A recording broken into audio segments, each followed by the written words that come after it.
Good morning everyone. Shri Nareshwar Vidyalaya द्वारा संचालित online शिक्षण में आपका स्वागत है। अभी तक अपन पढ़ रहे थे नियोजन, जो कि हमारा अध्याय 5वां है, जिसमें अपन ने पढ़ा था कि नियोजन किसे कहते हैं। तो एक बार और सुन लीजिए।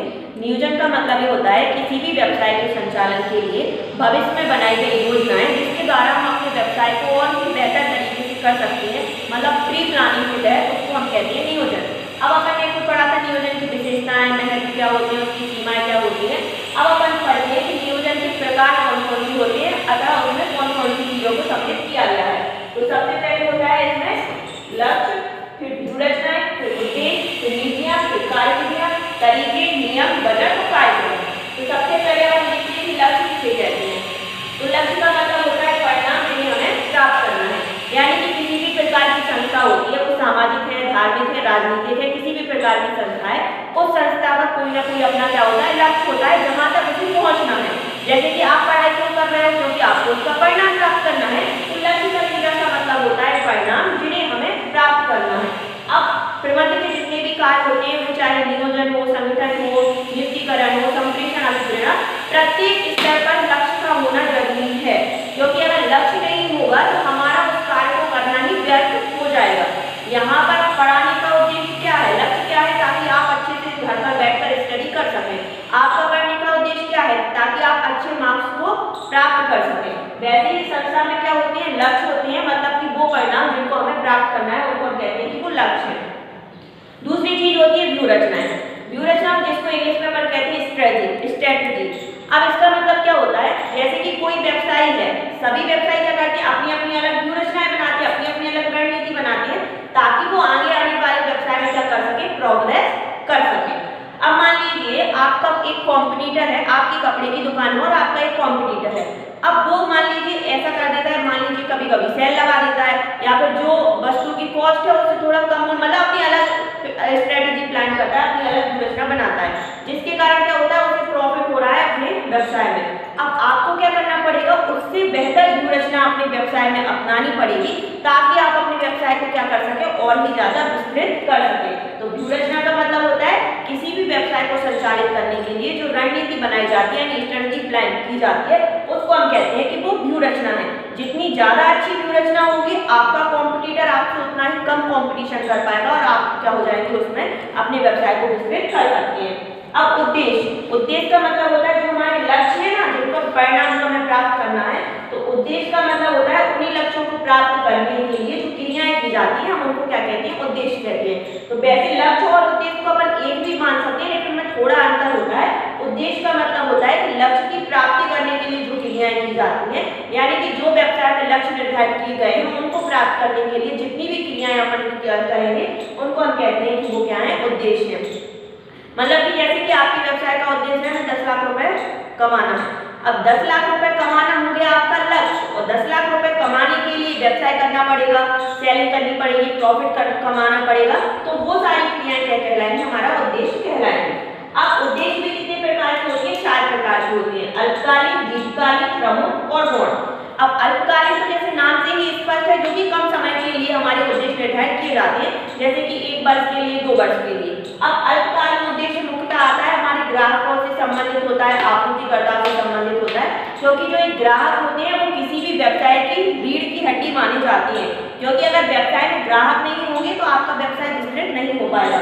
तो अल्पकालीन उद्देश्य का मतलब होता है ग्राहकों की मांग और रुचि के अनुसार उनके उद्देश्यों को पूरा करना अल्पकालीन उद्देश्य कहलाता है। दूसरा होता है दीर्घकालीन उद्देश्य। तो दीर्घकालीन उद्देश्य का मतलब सीधा सा है हमें अपने व्यवसाय में लाभ प्राप्त करना है, क्योंकि अगर कोई व्यवसाय आपने आज स्टेबल किया है, तो इसका मतलब ये नहीं है कि दूसरे तीसरे दिन ही या 1 महीने बाद ही आपको प्रॉफिट अर्न होने लगे।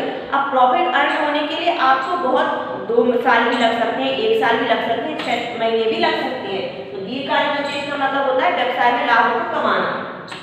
अब तीसरा होता है प्रमुख, चौथा होता है गौण।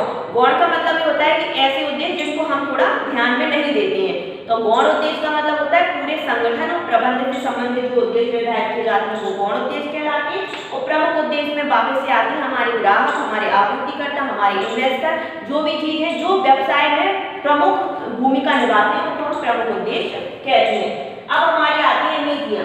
नीतियों का मतलब होता है लक्ष्य, व्यूहरचना और उद्देश्य निर्धारित करने के बाद उनको कैसे प्राप्त करना है, उनको चीज को कहते पॉलिसी।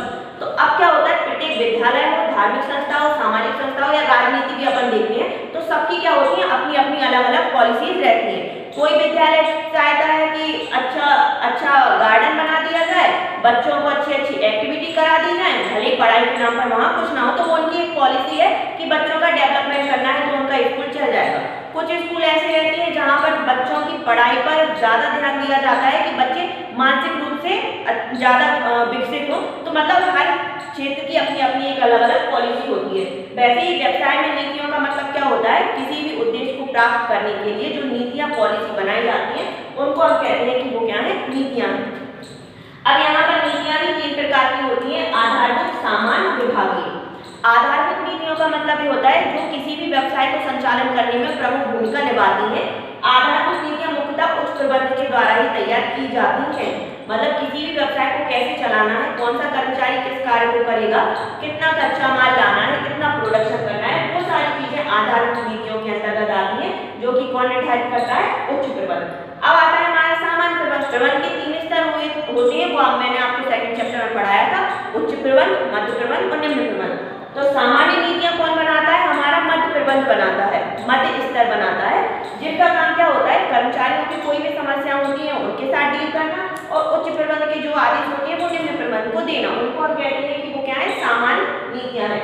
तीसरा होता है विभागीय नीतियां, जो कि कोई पर्यवेक्षक या किसी भी विभाग के द्वारा भी बनाई जाती है। विभाग का संचालन कैसे करना है, कर्मचारियों पर कैसे निगरानी रखनी है, वो सारी नीतियां विभागीय नीतियों के अंतर्गत आती हैं।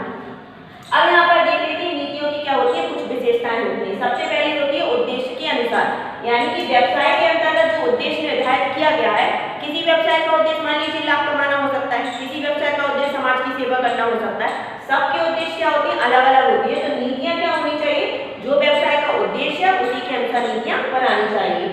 दूसरा होता है लिखित। सभी चीजें देखो अपन ने, जैसे आपने 11th में पढ़ा होगा साझेदारी किसे कहते हैं, तो साझेदारी में जितने भी नियम कानून होते हैं वो लिखित में होना चाहिए, क्योंकि लिखित में नहीं हुए तो भविष्य में क्या हो सकता है, लड़ाई झगड़ा उत्पन्न हो सकता है।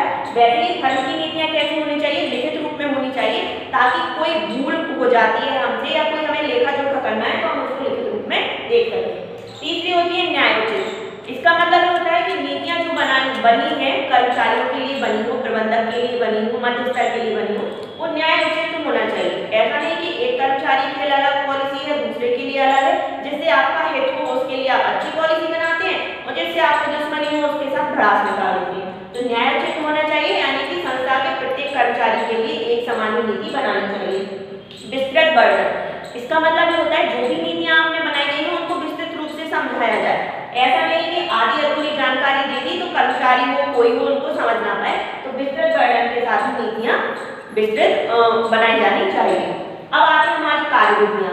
कार्यविधियों का मतलब होता है लक्ष्य, व्यूहरचना, उद्देश्य और नीतियां निर्धारित करने के बाद उद्देश्यों को प्राप्त करने के लिए जो कार्य किए जाते हैं उनको कार्यविधियां कहते हैं। नाम से स्पष्ट है, कार्यविधियां, यानी कि किसी भी कार्य को करने से संबंधित जो विधि तैयार की जाती है उसको हम कार्यविधि कहते हैं।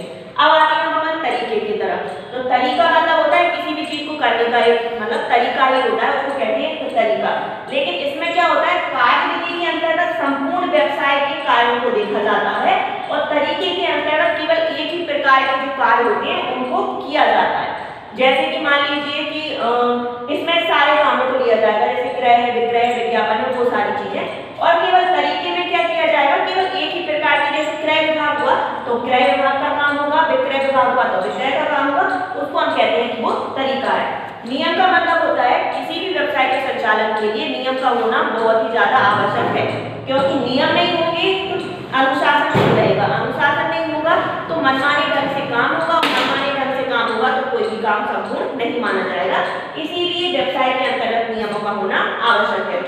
अब हम आते हैं बजट की तरफ। आपने 11th में मेरे ख्याल से इकोनॉमिक्स में बजट के बारे में पढ़ रखा होगा।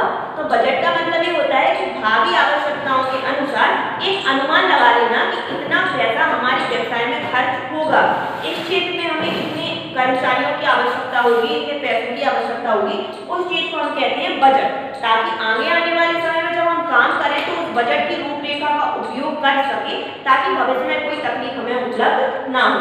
अब आते हैं कार्यक्रम, जैसे हमारा लास्ट है।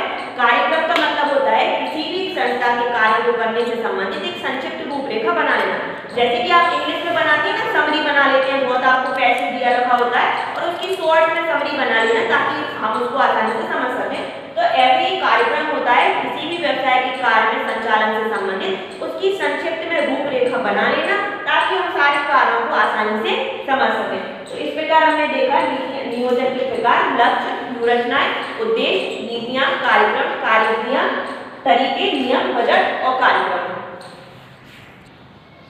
अब हम देखते हैं उद्देश्य और नीति में क्या क्या अंतर होता है। तो अभी अपन ने पढ़ा था उद्देश्य किसे कहते हैं, जो लक्ष्य होते हैं उनको प्राप्त कैसे किया जाता है वो उद्देश्य बताती है और उन उद्देश्यों को कैसे प्राप्त करना है वो नीतियां बताती है। तो सबसे पहला होता है वे बिंदु जिन्हें हमें प्राप्त करना है, यानी कि उद्देश्य का मतलब होता है किसी भी संस्था का जो लक्ष्य निर्धारित किया गया है उसको हमें कैसे प्राप्त करना है वो उद्देश्य बताती है और उन उद्देश्यों को कैसे प्राप्त करना है वो हमारी नीतियां बताती है। यानी कि किसी भी उद्देश्य को प्राप्त करने के लिए प्रत्येक फर्म की क्या होती है, अपनी अपनी एक नीति होती है, पॉलिसी होती है, तो उसको कैसे प्राप्त करना है वो नीतियों के अंतर्गत आता है।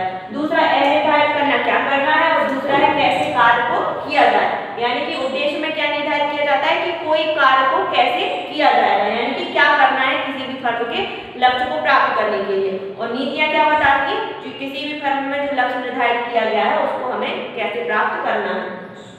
किसी भी व्यवसाय में मान लीजिए आपका कोई भी मोटिव है, किसी को IAS बनना है, किसी को डॉक्टर बनना है, किसी को कुछ बनना है, तो उसके लिए उद्देश्य का होना आवश्यक है। आपकी लाइफ में जब आपका कोई मोटिव होगा, उद्देश्य होगा, तभी क्या कर सकते हैं, आप उसको गेन कर सकते हैं। तो उद्देश्य का होना आवश्यक है लेकिन नीतियों का होना आवश्यक नहीं है।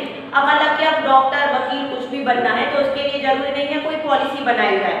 आपने एक बार उद्देश्य निर्धारित कर लिया, बस उसको प्राप्त करने के लिए लग जाओगे तो आपको वो लक्ष्य आपका उद्देश्य प्राप्त हो जाएगा।